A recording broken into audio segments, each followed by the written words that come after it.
Hi, you're listening to Childless and Moving Onward.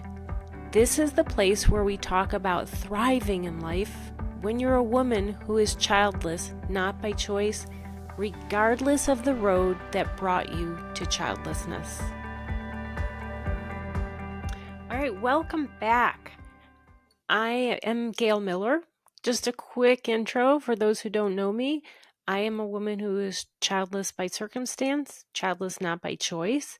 I'm a life coach and physician, and my story is one of life did not turn out the way I had planned, as I thought I might become a single mom. That did not work out, and I married later in life, married someone who had 3 children of his own, and decided he did not want any more children. So here I got to a point of having to deal with that grief and come out on the other side to a point where I can both honor my grief and enjoy the wonderful life that I have. So here we are today. What I want to talk about is, what is childless not by choice?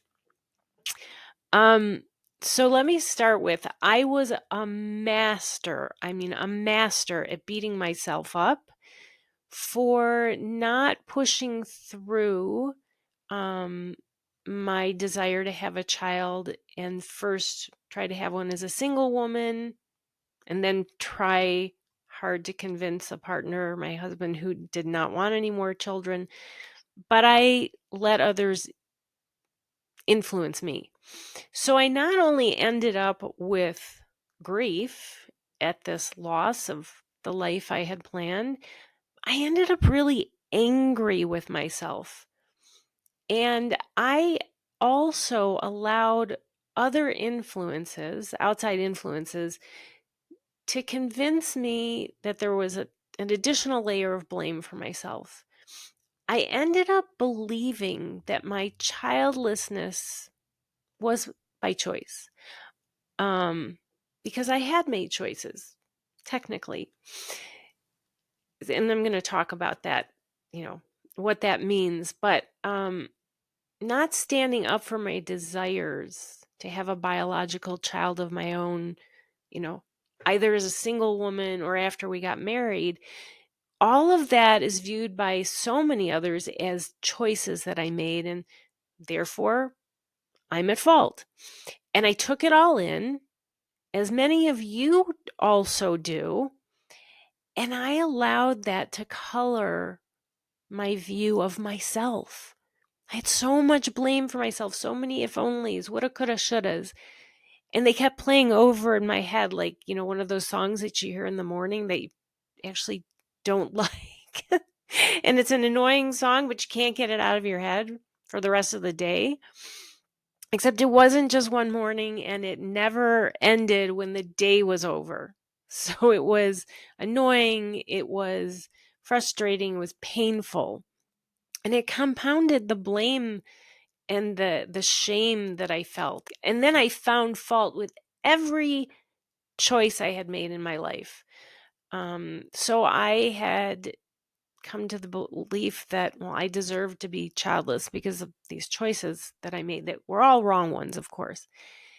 And the truth is that although everything in life is a choice, there are decisions, and these decisions about having a child often, in fact, most of the time, are made between competing options that neither one is what we want. So the decisions we make are based on the information we have at that time, and they're influenced by circumstances we can't change. But I had to learn that. I had to recognize that, to understand that beating myself up over this was a mindset I needed to change. So often, there's never a shortage of judgment in life for any given situation. And that is equally true for women who fall under this term that we commonly use for those of us who wanted to become moms, still want to be moms, but for whatever reason can't. And that term that's commonly used is childless, not by choice. And it's also a term with no shortage of criticism for both that term and for the women who identify in this group. The word childlessness or childless itself has an implied negativity, and it's a significant one. The less part of childless, it gives a message, or for some, it gives a message of being less than. And that message, we often internalize because we get that message from outside. And then also within ourselves, we even without the outside messages, we also feel that. But even if we don't, we end up feeling that way. If we didn't start out that way, we end up feeling that way, even if not conscious. And that is because of the message from society that women without children are less than. And so we internalize it, but we are not. That may be how society sees us, but if you are childless, there is nothing less about you. And then there's the term child-free. Commonly, that's a term used for women who choose not to have children, but not always. But for many women without children who want to be moms, that doesn't feel like it fits either.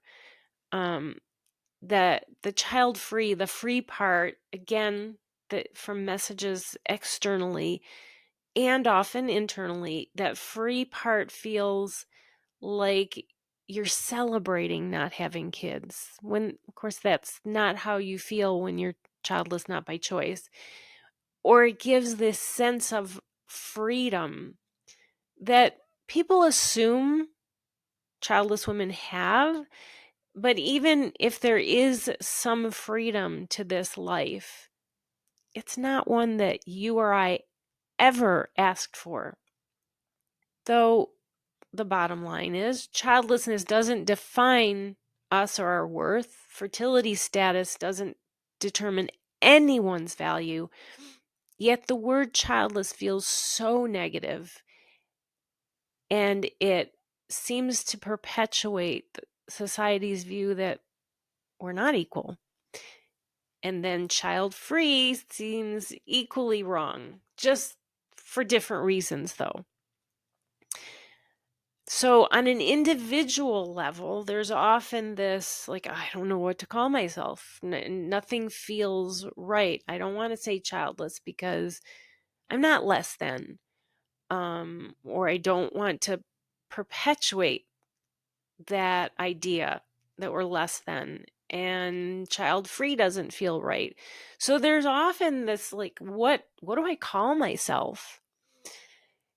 And then the term childless, not by choice, as a whole, brings with it a whole nother level of criticism of anyone in this group, that it can be really shocking. I mean, in some ways it's expected. It shouldn't be shocking because, again, there's never a shortage of others loving to criticize what they themselves are not going through, what they themselves have no idea what it entails, what it feels like. And yet that judgment is endless. And the criticism is directed at the not by choice part. Critics, and again, there's endless critics, will argue, well, you made choices in your lives, and that's what led you to being childless. Therefore, not having children is by choice. Okay. No. It's anything but a simple matter of choice. It is often, in fact, almost always complex. Situations are not straightforward, and there's no right answer for most people who reach this point of unwanted childlessness. Their situations were not simple, straightforward, oh, just do this and this is what you can have. No, you reach this point from decisions that ultimately did turn into unwanted childlessness, but the decisions were based on what options were available and how they affected your life. The decisions were based on the information that you had at the time, and as with everything else in life, no benefit of a crystal ball. The decisions that lead to childlessness, involuntary childlessness, are often complex. They are influenced by a myriad of factors: personal desires, society and family expectations, health issues, financial considerations, relationship dynamics. It is never a simple, oh, if you had just done this, then you'd have children. That's not the case. Decisions about this aren't made lightly. They're made by taking into account all of the implications. Individuals and couples weigh the possible outcomes and consequences before making a decision that they believe is right for them. And no one else is in that person's or that couple's shoes to know what all of the factors were, to know how all of those factors play into things, play into decision making, and to know, oh, well, again, oh, if you had just done this, this is, you where it would have brought you. No, that's not the case. And often, again, in fact, probably most of the time, the outcomes that require decision making are usually between situations, none of which are favorable. So, for example, it's common for those of us who are in the childless not by choice group to be criticized for not adopting and then being told, well, you're childless by choice because you could have adopted. Just adopt. Okay, first of all, there is no such thing as just adopt. It is not a simple process.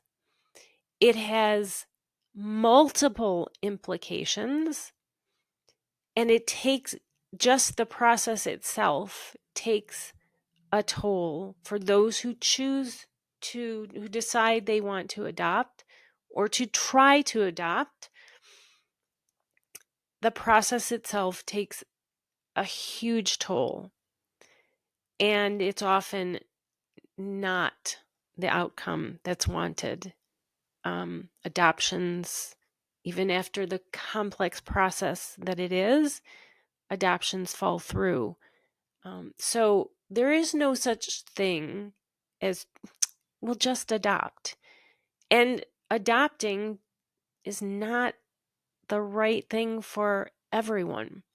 And again, until you are in those shoes, it's not your place to make that decision or judgment for anyone else. And even if you are someone who has adopted, you are not in someone else's shoes. So what worked for you, what was right for you,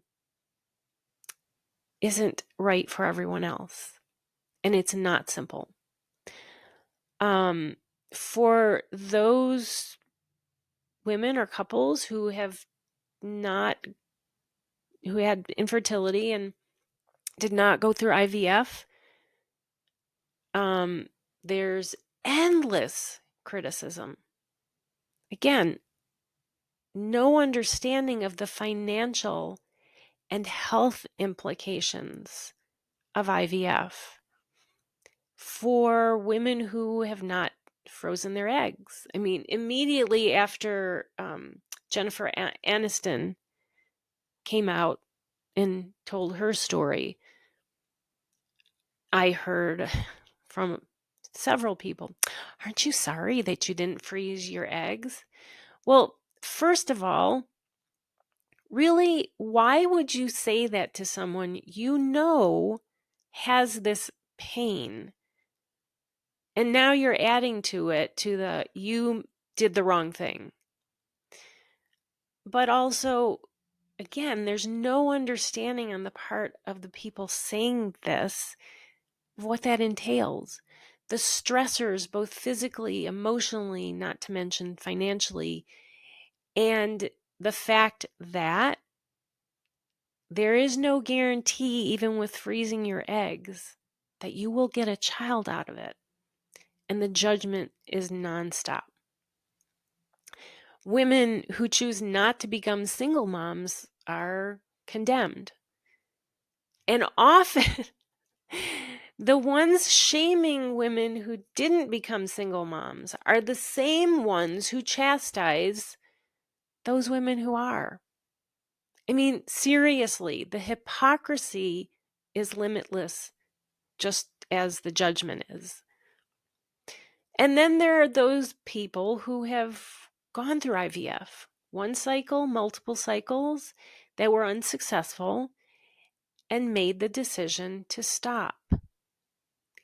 And they are told, well, you made the decision, you chose to stop, so you're childless by choice. IVF places an indescribable burden on every aspect of life. Financial, physical, emotional. And for many, that pain doesn't ever end. Even for those women who do have a child after IVF, the effects of it are long lasting.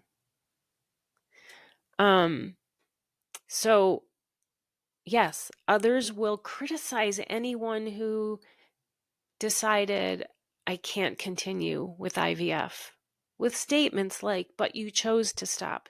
Don't give up. Keep going. One woman went to a physician for something that was completely unrelated to fertility, her reproductive status, but it came out as part of the conversation that they had gone through multiple cycles of IVF and were taking a break, and they don't know if they're going to restart or just this is what their life is. And this physician said to this woman, oh, because I think they had been trying for 3 years. And this physician said, oh, I have a friend who's been doing this for 10 years, IVF. You're at the beginning. What you've done is nothing. Okay, no, full stop. There's not an ounce of truth to that. And that judgment was uncalled for, was flat out wrong, and was something that should never have been said. But it happens all the time. And then there's the group of women who are childless not by choice, didn't go through fertility treatments, but had pregnancy losses. And like IVF, pregnancy loss results in enormous strain on absolutely every aspect of life, regardless of how far along the pregnancy was. The loss, the pain of it is present. It's sharp. It's never ending. And yet there's always comments like, well, at least you weren't far along if it was early, or at least you didn't deliver a baby and then lose your child. The invalidation of this pain never stops. It's really hard for me to imagine how anyone cannot recognize the pain of a pregnancy loss, any loss. But that pain is real and it's devastating and it's everlasting. And then imagine going through that. The pain doesn't go away. It's not something you can put yourself through again, only to be told by someone, well, you had a choice. And then there's another whole category of women who are childless not by choice. They are actually childless by circumstance. Those who are not childless because of unsuccessful fertility treatments or pregnancy loss, instead, they are childless because of their circumstances, whatever they were. Whatever they were, those circumstances left them, including myself, without children. And there's an endless list of those situations that would leave someone being involuntarily childless besides infertility and pregnancy loss. Aging out. For those who did not find the right partner and do not want to become a single parent for whatever reason. Having a parent or a partner, rather, who doesn't want to become a parent. Having a partner who has children from another relationship and doesn't want more. Chronic illness that will make pregnancy dangerous. Genetic disorders that would be passed down. Having had a hysterectomy for medical reasons. Okay. The list of reasons other than infertility and pregnancy loss that would bring someone to be childless not by choice, like the judgment that comes with being childless not by choice, is endless. In my situation, as I aged and considered single parenthood, I had to decide between losing my job or being a single parent with no support and no job. When I got married, I found I had a husband who didn't want another child. Did I have a choice all along? Well, technically I did, but it was always a choice between two bad situations, two unpleasant situations. But for those who are childless by circumstance, there is another layer of pain that we frequently pile on ourselves, and that is the comparison game. We not only question everything we did, we blame ourselves. We see ourselves as unworthy of saying we're in pain because we didn't go through the trauma of fertility treatments or the agony of pregnancy loss. It's not just others who condemn us for not taking action. We do it to ourselves as well. Our self-view is often as someone who doesn't deserve understanding. We beat ourselves down for things we did and didn't do and the decisions we made, and pile on even more self-hate and more guilt for the pain we feel. And so too many women who are childless by circumstance struggle to say we're childless not by choice because we see our choices as bringing us to this point, but we see inaction because we didn't do IVF, we didn't try to adopt, whatever. We see that as, okay, our pain is less than.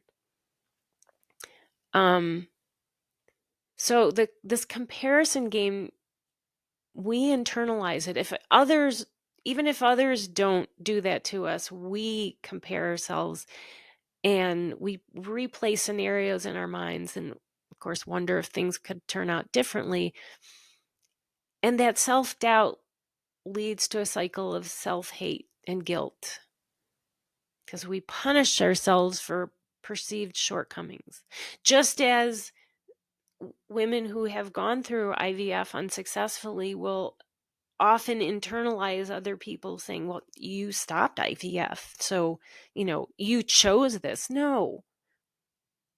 Unfortunately, none of us has to look too far to find a never-ending supply of other people criticizing, blaming, piling more guilt on us, and then accusing us of having chosen to be childless. The reality is that even with thoughtful deliberation, the outcome of being childless doesn't align with our hopes or expectations, and it leads to feelings of loss, to grief, to a never-ending longing. So in essence, while it may be technically accurate to say that childlessness is by choice because you made the decision to do something or to not do something, it ignores the complexity that's inherent in the decision-making process. It's difficult to categorize childlessness in a simple way because it involves a combination of circumstances, none of which is ideal. Do I keep going with the physically, emotionally, financially devastating effects of IVF? Or do I say, enough, I can't go through this anymore? Do I go through the pain of dealing with a chronic medical disorder that could leave me completely disabled to have a child? I mean, these are just some of the decisions that are made that no one else in your shoes understands or should be judging. When women who are childless not by choice are told that they did have a choice, they made choices, it undermines experiences, minimizes struggles, and invalidates pain and grief. And it fails to acknowledge the complexity of reproductive choices. So my 3 takeaways for those of you who are childless not by choice, for those of you who care about someone who is childless not by choice. 1, there is no right or wrong term for your situation of not having children. Call yourself childless, child-free, not a mom, without children.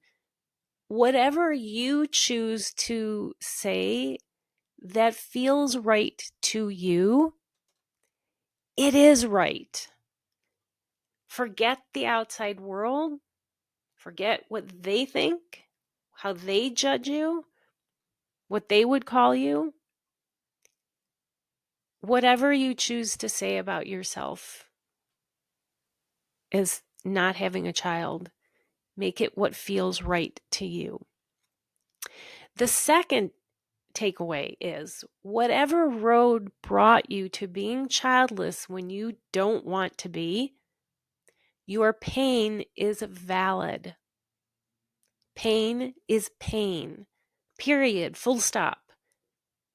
Don't compare your situation to others and minimize your pain. And the third takeaway, becoming childless not by choice happened after complex and uncertain circumstances.